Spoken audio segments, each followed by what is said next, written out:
आपका क्या बात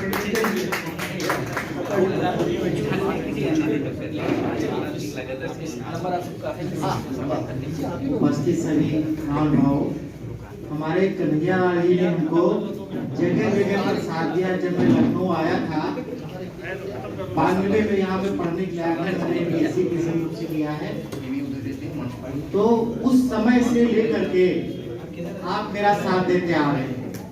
तो पहले तो तालियों से इसका स्वागत करें, वो वाकई करते हैं। एक ये होता है कि समाज को केवल कहना कि हम आपका साथ देंगे, लेकिन ये देते हैं। नहीं तो हम जैसे छोटे आदमी का सम्मान कोई नहीं करता, लेकिन इन्होंने किया शुरुआत से।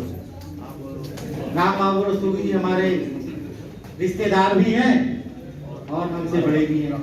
खैर जो मेन बात है, आज हमारे जो शेखर साहब ने जो बात की तुमने ध्यान दिया, ध्यान दीजिएगा, गौर करिएगा। जो बात कही है, इन्होंने कुंडली का विषय उठाया, ठीक है।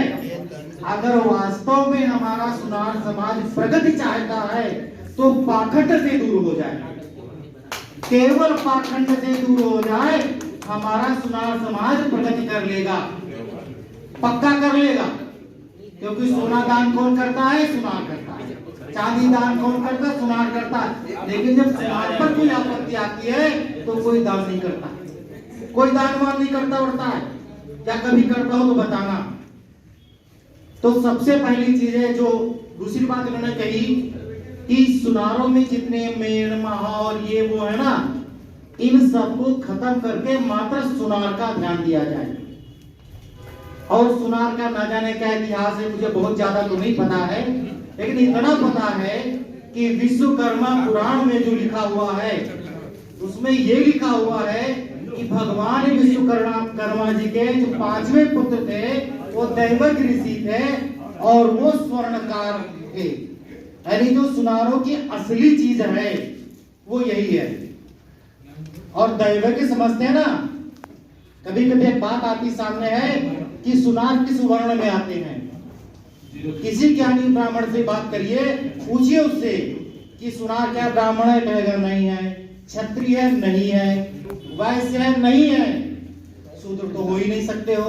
आखिर वो कौन? असली में दैवज्ञ हो, देवतुल्य हो। और सुनारों को बदनाम किसने किया? अन्य लोगों ने। वास्तव में जो सुनार है उसका अपना नियम है, 30% या 25% उसका अपने टाका होता है। मेरी भी सुनारी दुकान है, ठीक। लेकिन जो अन्य लोग हैं कुछ 50% दे देते हैं। बदनाम कौन होता? सुनार होता है।